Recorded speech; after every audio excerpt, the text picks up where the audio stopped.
So here we go. Christopher is calling from South Africa. Christopher's a theist, pronouns are he, him. If you're on the web interface, you have to tap. But it says here, heard an audible voice which led to an event the following day that defies logic. Wow.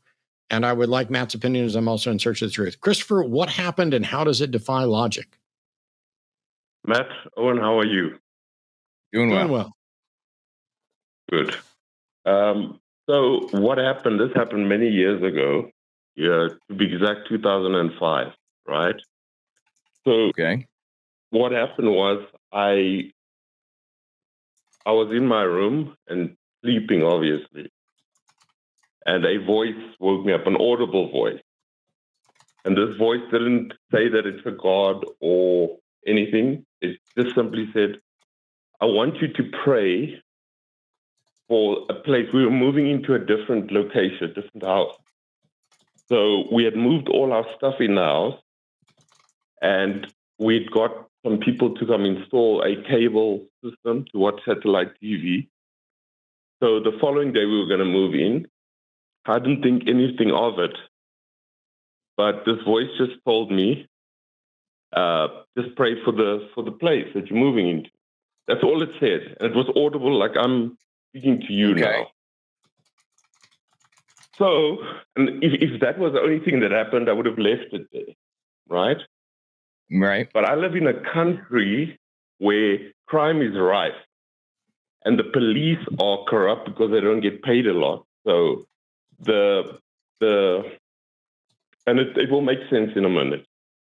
So if they do catch a criminal and you do recover your stuff, the likelihood of them calling you and saying, we've got your stuff is very low, if that makes sense. Yeah. So to get back to the story, so we'd moved all our stuff in, and all our stuff was there. We're going to move in the following day. The voice said that to me. It didn't say, I am Jesus or whoever. That's all it said. I didn't see anything in my room. It was dark. The following day, my mother phones me. She says, our place was broken into. They took everything, but the police phoned us this morning. They found, because my mother used to travel overseas, so she had a bag with the name tag on and her number. And she said they phoned me this morning and said the place had been broken into and they were doing patrols. And they found a car, a suspicious car with a whole bunch of stuff in, like it was loaded. And they stopped the vehicle and they searched the vehicle and they found this bag and all the stuff. And she says they phoned her and told her this. And then it got back to me, it like hit me, but this voice came to me. All right, so let me try to summarize up to this point. If I understand, you heard a voice, and the next day, your house was broken into, but they found all of the stuff afterward. Is that right? It was that same evening, that the voice told me, is the same evening they'd broken into. How do you know that voice was anything? I mean, like, what do you believe about it? Do you think that this was God or what? This is the question this is why I was phoning in. I don't know, but the only God that I was introduced to all my life was the God of the Bible. So I just linked the two, but there was no proof that it was that. So what did you pray for the place that you were moving to when the voice said to pray? Correct, but I didn't specifically pray let nobody break into it. Hang on. Jesus fucking Christ. Do you think the prayer made a difference? I don't know. Why would God tell you to pray for the place instead of saying, get over there and protect your stuff? This is the thing that I'm phoning about. I don't know if the two are linked, but it was just strange that they happened that way. Well, I think that I've got from the call screen here, it says that this is the event that basically defies logic, right? I don't think it defies logic. Let me tell you a story real fast. When I was little, my dad used to tell me that he was into black magic. And of course, black magic isn't real, but he said that he woke up one one morning, and like my mom was downstairs and he was laying in the bed, and there's just this face in front of him laughing at him, laughing, and he was paralyzed. He couldn't move. And come to find out, that's called sleep paralysis. I had it too. That's no indication of anything at all. So you're saying to me, I'm just giving a plausible alternative possibility. Maybe it was sleep paralysis that you experienced when you heard this But I voice was or whatever. awake. Oh yeah, it feels I was like you're awake. awake. I know You what said you're you were saying. sleeping. You literally said you were sleeping and a voice woke you up. It woke me up, so I was awake. It's not that I was. That's not the way sleep works. Got you. You're describing Understood. sleep paralysis, it sounds like. But just for a moment, assume with me that it is sleep paralysis. Is there any way that those chain of events could have happened if it was sleep paralysis? Probably, yes. Okay, just to clarify for the audience, if they're unfamiliar, sleep paralysis is when your brain is not fully in awake mode, but it's not fully in asleep mode. So, like, your body releases chemicals to paralyze you, so that when you're running in your dream, you're not physically running or whatever, and you feel like you're awake and you can look around and everything, but your body is frozen because you're halfway between wake and sleep, and you're dreaming basically while you're awake, and you're seeing, it's usually scary stuff commonly, like people chasing you or something, or trying to come and get you or whatever. That's sleep paralysis. It sounds to me like it's very possible, nay likely, that you experienced sleep paralysis. It seems like this is an event that could have happened, even if it wasn't divine. It doesn't seem like it defies logic to me. And That makes sense. there's also, I could nitpick about the difference between defying logic or I don't have a reasonable explanation. When you say it was an audible voice, just like somebody talking, I don't even know how to phrase this. How can you tell the difference between being asleep and having your brain experience a voice that it thinks is audible versus and that prompting you to wake up and actually hearing an audible voice? Because there are experiences that we have, auditory hallucinations, visual hallucinations, but also it's all tied to perception of how your brain perceives things.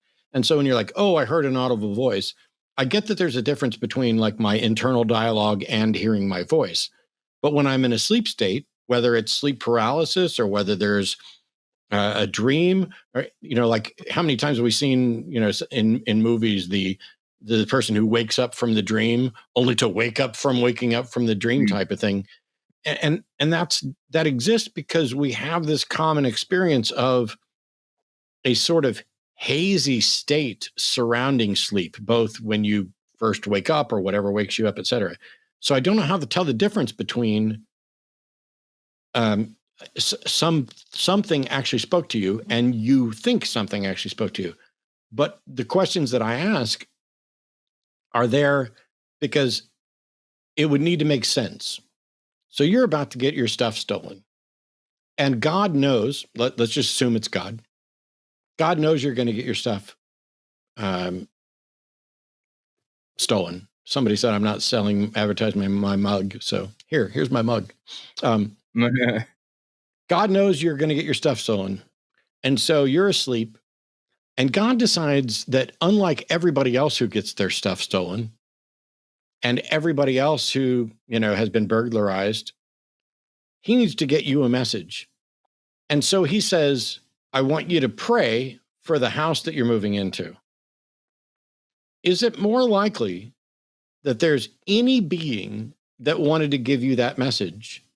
Is that more likely than that you were concerned about your stuff being in a new place where you didn't exist or where you weren't staying, and your subconscious said, wow, I'm really worried about my stuff there, and that's what did it? How do you tell which one's actually happened?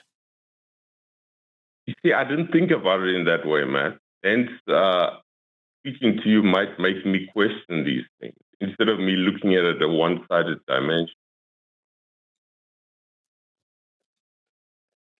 That's all I got. Yeah, it's a step in the right direction.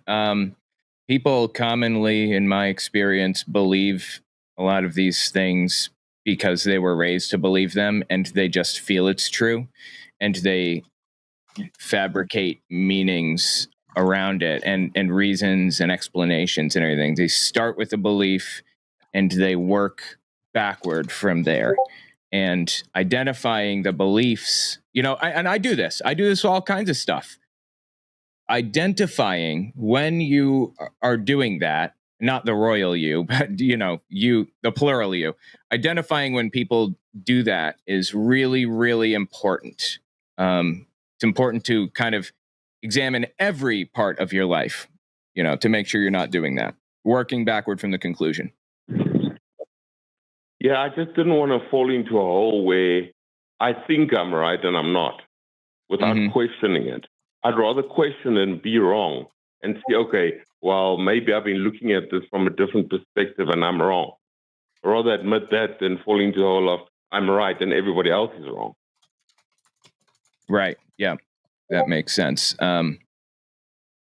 It's kind of a challenge to implement the rules of logic in your everyday life. But when you start doing that, you realize how many things in your life are just ridiculous. How many beliefs you have that are they're not based on any foundation of any sort. And a lot of the beliefs are really damaging to people's lives. Like religion was terribly damaging to my life, for example. I agree. Matt, before I go, I would just like to say I like the fact that you like Path of Exile. That to me is intriguing. So kudos on that one. Thank you. Thank you, gentlemen. Favorite games. All right. Anything else? Sweet. Nothing else. Thanks a lot for helping me. Thanks so much. Get it from a logical perspective. All right, Christopher, we're going to move on. Thank you for watching that clip. If you enjoyed it, perhaps you should join us. Join us. Join us. Join us. Join us. Join us. At patreon.com/calltheline.